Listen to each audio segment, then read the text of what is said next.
말씀 속에서 우리가 하나님의 음성을 들어봅시다. 성경에서 순종에 따르는 복과 불순종에 따르는 저주를 말하는 곳은 여러 군데 있어요. 그 중에서도 대표적인 것이 신명기 28장입니다.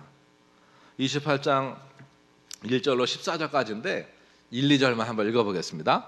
내가 내 하나님 여호와의 말씀을 삼가 듣고 내가 오늘 네게 명령하는 그의 모든 명령을 지켜 행하면 내 하나님 여호와께서 너를 세계 모든 민족 위에 뛰어나게 하실 것이라. 내가 내 하나님 여호와의 말씀을 청종하면 이 모든 복이 내게 임하며 내게 이르리니. 그리고는 불순종에 따르는 저주가 15절서부터 68절까지 있는데 15절만 봅니다. 내가 만일 내 하나님 여호와의 말씀을 순종하지 아니하여 내가 오늘 네게 명령하는 그의 모든 명령과 규례를 지켜 행하지 아니하면 그 이 모든 저주가 네게 임하며 네게 이를 것이다. 요만큼의 순종의 말씀, 순종에 따르는 복과 이만큼의 저주에 따르는 그 불순종에 따르는 저주를 말씀하세요. 오늘 레위기 26장에서는 여기 한 가지 더 추가해서 말씀하시는데, 신명기의 말씀은 광야 2세대들에게 모세가 그 요단강을 건너가기 전에 주는 말씀이에요. 광야 1세대들에게 40년 전에게 2세대들이 받기 전 신명기의 말씀 40년 전에 주신 말씀이 오늘의 말씀입니다. 여기에서는 세 가지를 말합니다. 첫 번째는 순종에 따르는 복이에요. 그리고 둘째는 불순종에 따르는 저주입니다. 셋째는 회개에 따르는 회복의 약속이에요. 손을 한번 펴보십시오. 오른손을 이렇게 펴보세요. 순종에 따르는 복이에요. 두 번째, 불순종에 따르는 저주입니다. 엎어보세요. 저주예요. 회복은 뭐예요? 회복, 돌이키는 복이에요. 돌이켜보세요. 회복의 은혜까지. 그러면 정상으로 처음의 자리로 돌아온 겁니다. 됐습니다. 이게 계속 오늘 말씀 속에서 반복이 될 겁니다. 한번 보시죠. 첫 번째, 하나님이 우리에게 이렇게 말씀하십니다. 읽어봅니다.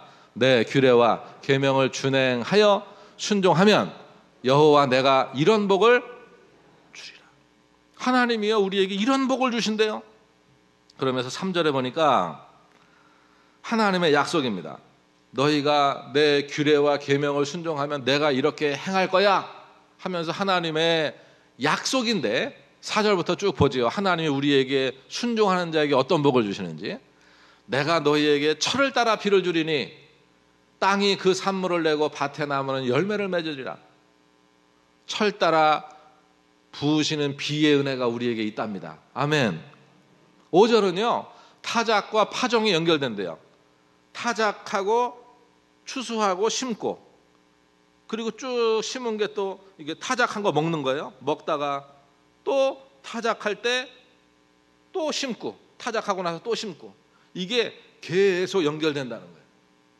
그쳐진 먹을 게 그쳐지는데 이게 은혜입니다. 음식을 어떻게 먹는데요? 배불리 먹는데요. 너희 땅에서 우리가 안전히 거한대요. 하나님이 주시는 복입니다. 6절, 내가 그 땅에 평화를 줄 것이니 너희를 두렵게 할 자가 없으리라. 하나님이 평화를 주신답니다. 사나운 짐승들을 하나님이 이 땅에서 제거해 주신대요. 민족의 내분이나 외적의 침입을 하나님이 막아주신답니다. 7절, 우리가 읽은 거예요. 너희의 원수들을 하나님이 쫓아주신다. 원수들은 우리의 칼에 싸움은 이겨요. 하나님이 그렇게 지켜주시고 도와주신대요. 8절, 5명이 몇 명을? 100명을. 100명이 몇 명을? 10,000명을 쫓아낼 수 있도록 하나님이 우리와 함께 하신대요. 대적들이 우리와 싸우면 우리 칼에 엎드러진대요. 9절에 하나님이 이렇게 하신답니다. 읽어보죠. 내가 너희를 돌보아 너희를 번성하게 하고 창대하게 하며 너희에게 약속한 내 언약을 이행하리라. 하나님이 우리를 돌보신대요. 번성케 하신대요. 창대하게 하신대요. 약속한, 하나님이 우리에게 약속한 거 하나님이 이행을 하신대요. 10절에 묵은 곡식을 늘 새 곡식으로, 묵은 곡식은 어떻게 하면 됩니까? 떡 만들어 먹으면 되고, 하나님이 늘 그 입맛 좋은 거, 밥맛 좋은 거, 새 곡식을 풍성해 주신대요. 11절 두 절 같이 읽어보죠. 내가 나를 만나 성막을 너희 중에 세우리니 내 마음이 너희를 좋아할 것이다. 12절 내가 너희 중에 행하여 너희 하나님이 되고 너희는 내 백성이 될 거다. 하나님의 약속이 뭐냐? 하나님과 내가 만날 수 있는 만남의 광장, 만남의 장소인 이 성막, 하나님이 우리에게 주신 거거든요. 지어라 말씀하신 거예요. 내가 너희를 만나 주겠다 말씀하신 거예요. 성막이, 이동 텐트가 성전이 돼요. 집이 돼요. 그리고 성전 시대 이후 교회가 됩니다. 교회는 하나님이 우리를 만나 주신 장소고 하나님이 우리를 나는 너 좋아해 표현하는 장소. 12절에 너희 중에 하나님이 행하신대요. 하나님이 우리 하나님이 되신대요. 우리가 하나님의 백성이 된대요. 13절 내가 너희의 멍에의 빗장을 부순다. 우리를 이렇게 얽어매고 조이고 우리를 얽어매는 것들이 있습니까? 그 빗장을 부신대요. 똑바로 서서 걷게 하신다. 이게 하나님의 은혜입니다. 그 하나님이 어떤 하나님이냐? 나는, 읽어봅니다. 나는 너희를 애굽 땅에서 인도해내어 그들에게 종된 것을 면하게 한 너희의 하나님 여호와니라. 하나님이 누구 하나님이에요? 우리 하나님이요, 나의 하나님이에요. 이 말씀은 뭐냐? 하나님이 그거예요. 나만 믿어. 같이 해봅니다. 나만 믿어. 하나님이 성경을 보세요. 내가 너를 도울 거야. 나는 너의 하나님이야. 나만 믿어. 나만 믿어. 이 말씀이 요 13절까지의 순종하는 자에게 복을 주시는 이복이에요, 이복. 그러나 두 번째 말씀 봅니다. 보시죠. 그러나 내게 불순종하면 여호와 내가 이렇게 징계하리라. 축복의 삶을 살지 못하면 하나님이 뒤집으신다는 거예요. 어떻게 뒤집으시냐? 하나님의 결심이신데 봅니다. 14절과 15절에 보니까 읽어보죠. 그러나 너희가 내게 청종하지 아니하여 이 모든 명령을 준행하지 아니하며 내 규례를 멸시하며 마음에 내 법도를 싫어하여 내 모든 계명을 준행하지 아니하며 내 언약을 배반하면 내가 이렇게 행하리라. 하나님의 결심 보세요. 말씀대로 살지 않아요. 명령대로 살지 않아요. 하나님의 법을 멸시해요. 그리고 하나님의 법도를 싫어해요. 아니 이렇게 싫어하고 멸시하고 외면하고 이럴 때 말이에요. 여러분 짝사랑이 나요? 같이 서로 사랑하는 게 나요? 아우 짝사랑은 피곤해요. 힘들어요. 하나님은요 우리와 서로 하나님의 사랑을 우리가 받아 순종하며 그 사랑을 표현하기를 원하시는 거예요. 16절에 그럼 하나님이 이렇게 하신답니다. 보죠. 너희에게 놀라운 재앙을 내려서 폐병과 열병으로 눈이 어둡고 생명이 쇠약해지리라. 이게 코로나 이런 거 아니에요. 우한 폐렴 아니에요. 열병 아니에요. 파종을 해도 거두지 못한다. 대적들이 다 뺏어간다. 17절에 내가 너희를 치겠다. 하나님이 우리를 때리신대요. 그러므로 대적에게 패하고 너를 미워하는 자가 우리를 다스리고 늘 도망치는 삶을 살 거랍니다. 18절 하나님이 우리에게 재앙을 내리실 때 한 번에 다 내리시지 않아요. 출애굽 10가지 재앙도 순서를 쫓아서 내리시듯 재앙이 4단계입니다. 4단계. 18절 그럼에도 불구하고 내 말을 순종하지 아니하면 1단계 너희 죄로 말미암아 내가 너희를 7배나 징벌하겠다. 첫 번째 징벌은 뭡니까? 너희의 교만에 목을 꺾겠다. 하늘과 땅을 철과 노처럼 굳게 닫아버려서 비를 주지 않겠다. 극심한 가난 속에 이 초목이 말라 죽을 거다. 21절 2단계 1이 아니에요. 2단계예요. 그럼에도 불구하고 내 말에 불순종하면 하나님이 우리의 죄의 7배의 재앙을 내리신다는 거예요. 어떤 재앙이냐? 내가 사나운 맹세를 보낸다. 하나님이 순종할 때에는 막아주셨잖아요. 그런데 이제는 하나님이 되려 보내시는 거예요. 너희 자녀와 가축들을 해치게 될 거며 경제 활동이 멈추게 될 거며 인구수가 늘어나는 게 아니라 줄게 될 거며 도로는 잘 닦아놨는데 도로에 다닐 사람과 우마차가 없다는 거예요. 도로가 쓸데없다. 23절 3단계 이런 일을 당하여도 너희가 내게로 돌아오지 아니하고 나에게 대항하여 불순종하면 점점 이게 불순종의 강도가 올라가는 거죠. 하나님이요 말씀하십니다. 24절에 내 죄로 말미암아 7배를 더 칠 거야. 보세요. 계속 7배. 25절 보세요. 어떤 하나님의 징계입니까? 이방 대적들의 침입을 허락하고 언약을 어긴 원수를 갚을 거고 너희에게 연병을 보내고 대적에게 패하게 할 거다. 이런 일들이 이스라엘 역사 속에 있었잖아요. 북이스라엘이 맨하닷 아람왕에게 사마리아 성이 포위당합니다. 그리고는 완전히 무너지잖아요. 자녀를 잡아먹는 일이 이때 있었어요. 예루살렘이 완전히 박살나고 성전이 다 불타고 없어지고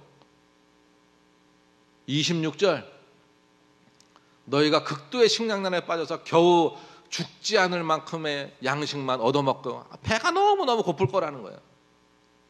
그런데요 여기서 끝이 아니고요 4단계가 있어요. 27절에 보니까 4단계 읽어보시죠. 너희가 이같이 될지라도 내게 청종하지 아니하고 내게 대항할진대. 이렇게 될지라도 하나님이 징계하시는 이유, 때리시는 이유는 돌아오라고 하는 거예요.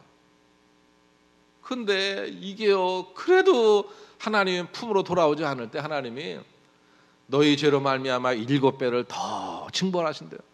29절 너희가 아까는 기근 때문에 배가 너무 고파서 막 이게 헉헉거렸는데 최악의 기근 가운데 부모가 자녀를 잡아먹는 일이 있다는 거예요.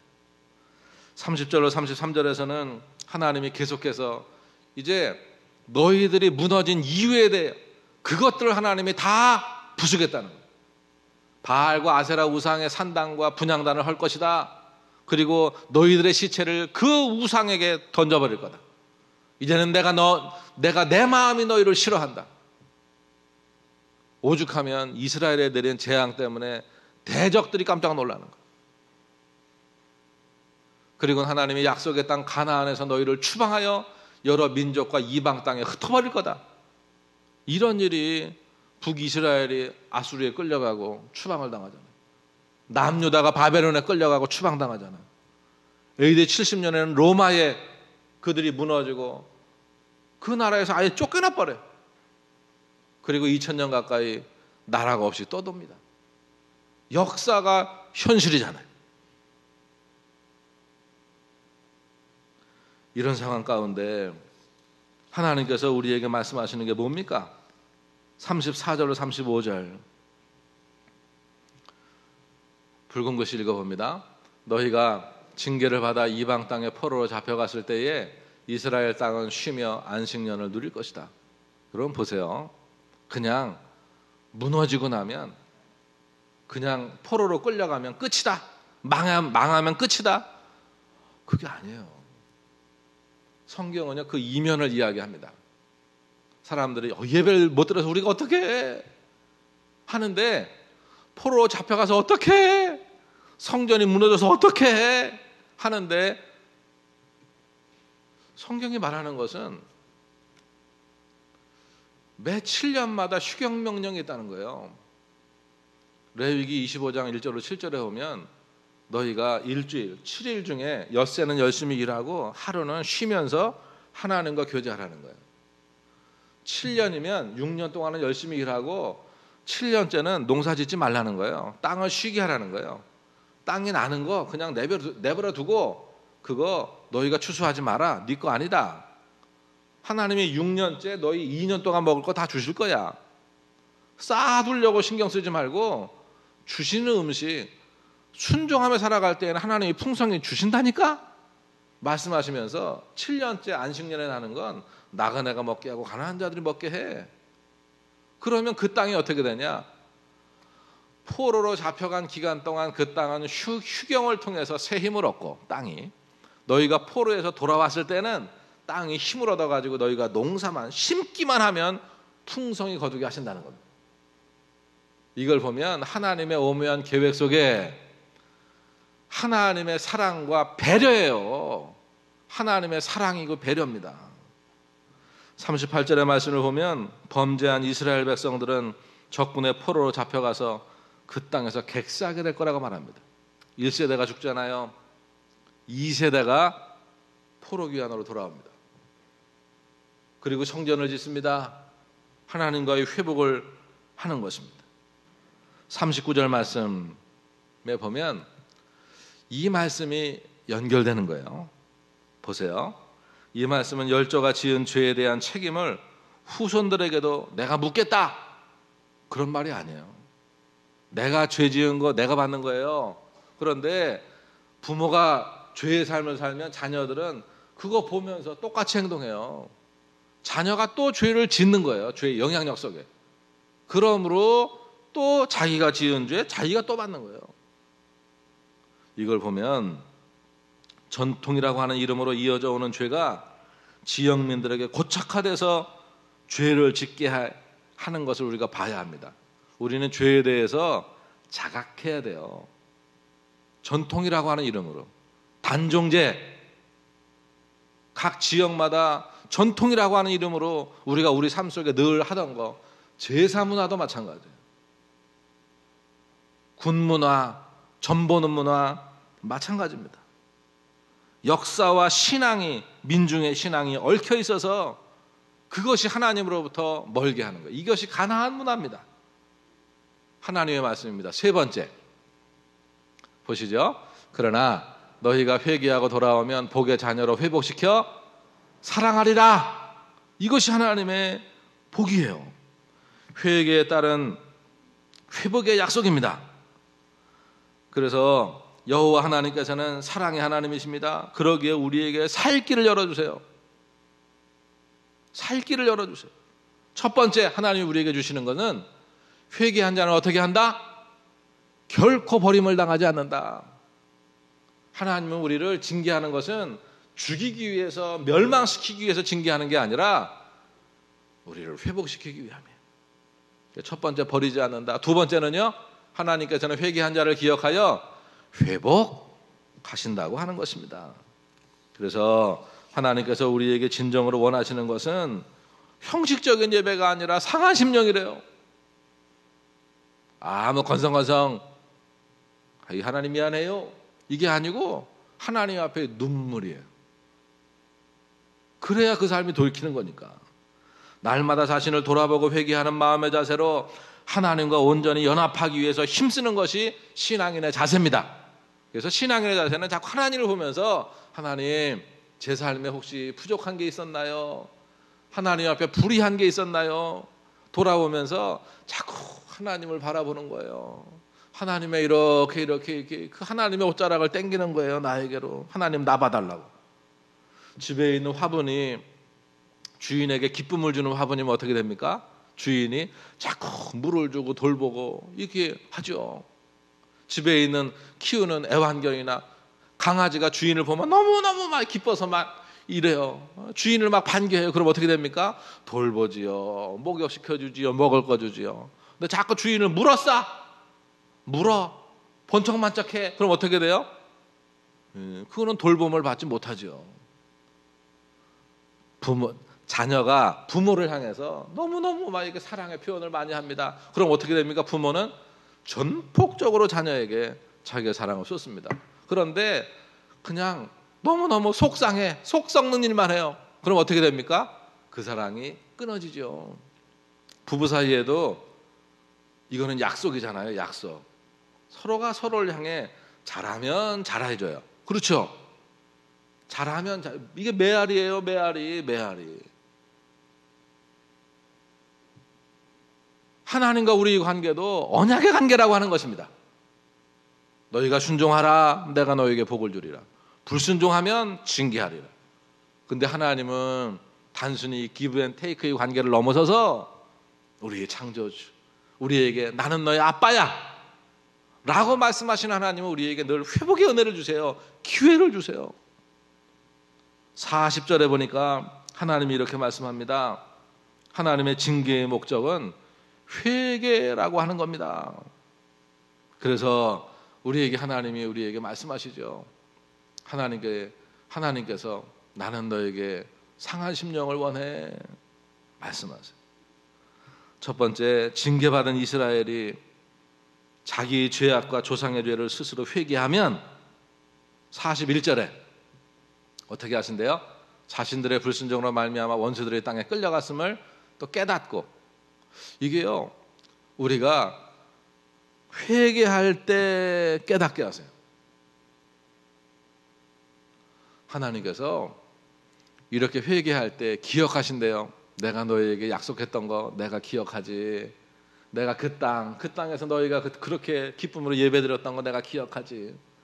45절에 하나님이 이렇게 하신대요. 너희들이 원수들의 땅에 포로 잡혀 있을 때, 징계당에서 잡혀 있을 때 하나님이 네 가지입니다. 첫째, 내가 너희를, 두 번째, 미워하지 아니하리라. 세 번째, 아주 멸하지 아니하리라. 네 번째, 언약을 폐하지 아니하고 회복하리라.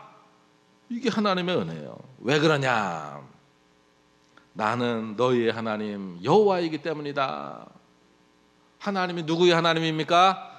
나의 하나님이에요. 그러면서 하나님이 우리에게 말씀하시는 거예요. 아빠 해봐. 아빠.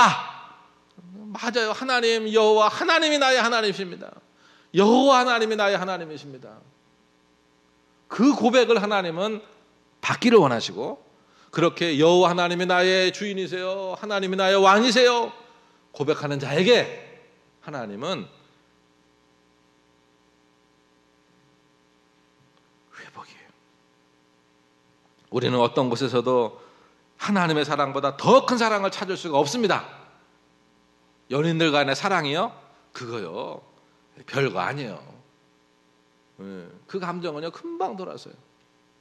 부모와 자녀, 부모가 자녀에게 쏟는 사랑, 이게 굉장히 진하죠. 그런데 그것도요, 보세요. 오늘 말씀 15절 말씀 읽어보죠. 여인이 어찌 그 젖 먹는 자식을 잊겠으며 자기 태에서 난 아들을 긍휼히 여기지 않겠느냐.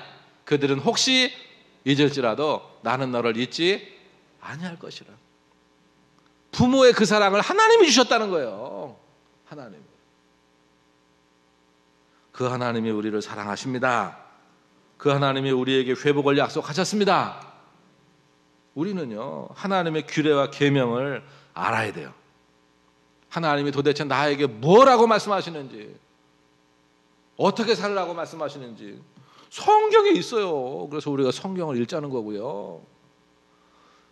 그냥 한마디만 말씀드리면 십계명이에요. 십계명. 하나님과의 관계, 사랑과의 관계, 이거 지키며 살라는 거예요. 이것들 십계명을 쭉 펼쳐놓은 거예요.